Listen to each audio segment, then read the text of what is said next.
Caps Farming.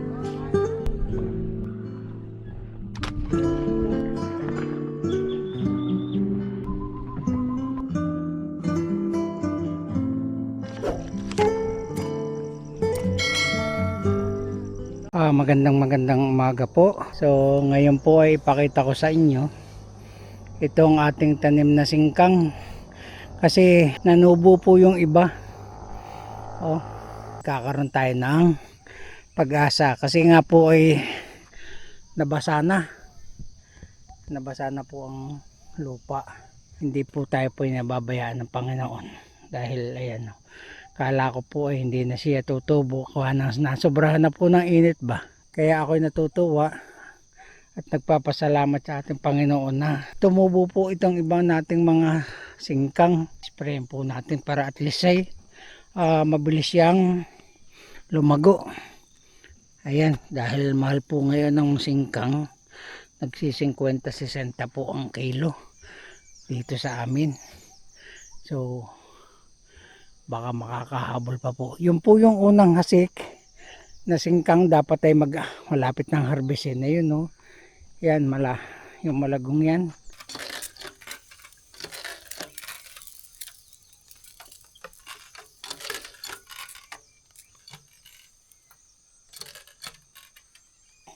Ito po ay Taiwan. Ayan, may bunga na po siya. Kaya pagbibigyan po tayo na ito, tumubo po tayong kalabasa, tsaka ang palaya. Ito ang palaya, ay, kaya lang may turok na, hinog na. Alisin na po natin kasi hinog na. Ay, ito mamaya harvestin po natin itong isang ang palayang yan. So ikutin po muna natin itong ating mga tanim. Tingnan natin. Ayan. Ay, bukas mag-harvest. Marami pong hinog ng mga kamakamatis. Tingnan niyo po ang mga ka-farmers, ang bunga ng ating sayote, kulay puti. Kaya sobrahan po yan ng init. Hindi na, wala na makuhang ayan po, puti ang bunga, mga puti. Kaya reject kung sakali may reject. Pero mahal naman po ang sayote ngayon, nagkukuha 45, 40, 50. Pag sa palengke abutin na po ng 80. Kaya mahal. May bunga ang talong natin, ganda, dahil bunga, madami hinog ang kamatis. Bukas over na to. May mga bunga po naman ng mga talong, kaya lang parang mga reject ang bunga. So ito po yung ating mga sayote. Kailangan din po ito nililinis. Bukas po natin pipitasin itong ating sayote. Kita nyo mga ka-farmers, mga puti, kulay puti ang bunga ng ating sayote.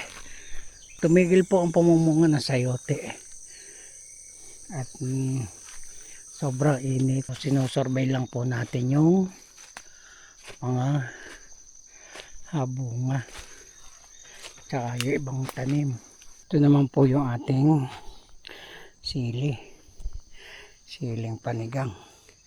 So ayan, may bunga na po uli, naka-recover na siya, kaya okay na.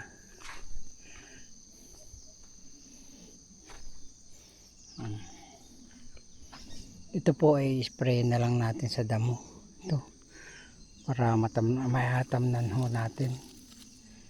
Yan, daming bunga ng mga sili, mga ka-farmers, kita nyo.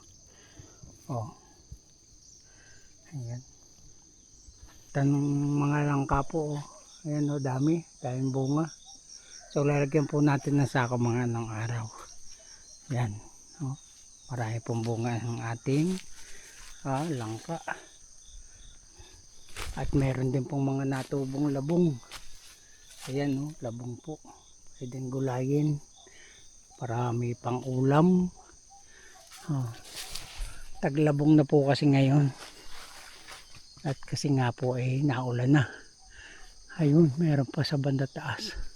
So, hanggang dito po yung may nanunubong mga singkang. So yung iba natin ayusin na lang, yung mga walang tanim na ayaw tumubo ay aakatin natin yung iba. Okay. So ayan po, magandang umaga. So ito na po uli ako dito sa ating taniman. At tayo ay magtatanim po ng pipino. So ito po kasing sayutian ay medyo namamatay na dahil sa init. Gawa ng sobra na po ang init. So hindi na po masyado namumunga ito pag ganito na. So ang gagawin po natin ay pasusupangan na uli natin ng bago para at least ay mamunga siya na maayos. So yun. So dito po ay nilinis ko at nagtanim po ulit tayo dito ng ito salay, hindi, ito ay lemongrass. Ayan. So dyan gagawin po natin ngayon ay magpapatik.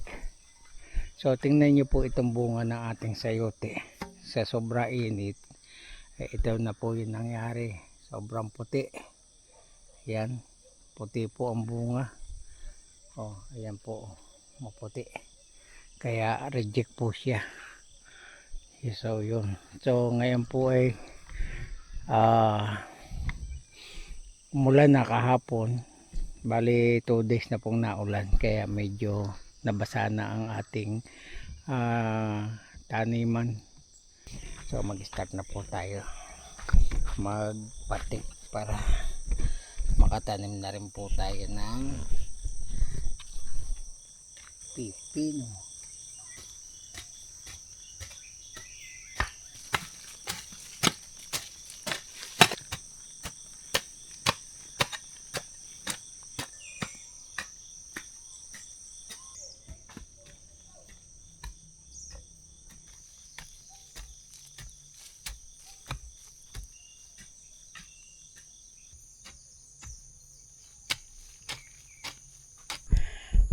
Tapos na nating patikin itong ilalim ng sayutian. So namatay na po kasi yung ibang sayote, kaya dumalang na, umunti na. Isa pa ay pumuti ang mga bunga na rin, kaya madalang na po ang napipitas. So ngayon ay tamnan naman natin ng ibang pananim. So ito po ay beans at saka po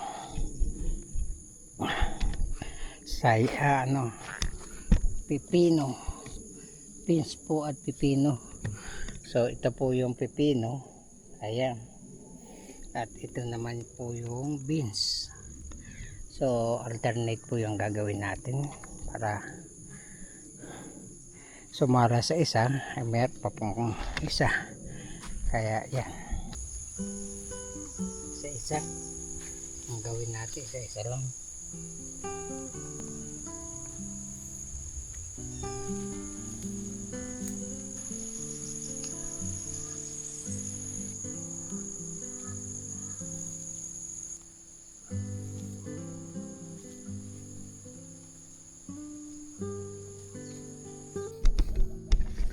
So yan mga farmers, natapos na po nating tamnan itong lugar na to. Ayan, bali naka 11 iras po tayo dito. Bali ang napatanim lang po ay kalahating kilong beans, saka po isang latang pipino. Ayan. Ngayon po ay maglilinis tayo ng ating likod ng bahay. Ayan. So punta na po tayo. Samahan niyo po ako sa paglilinis na rin aming bakuran. Ito po sa likod ng aming bahay. So yan.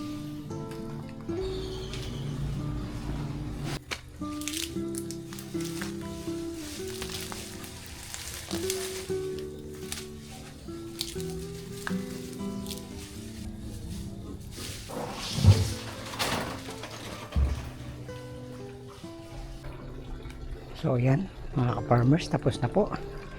At nalinis na natin itong may tanim ng kamote, siling, ayan, labuyo po yan. May panggamit na po. Yan. So okay na. So dami pong bunga na rin magic fruit. Oh. Ayan.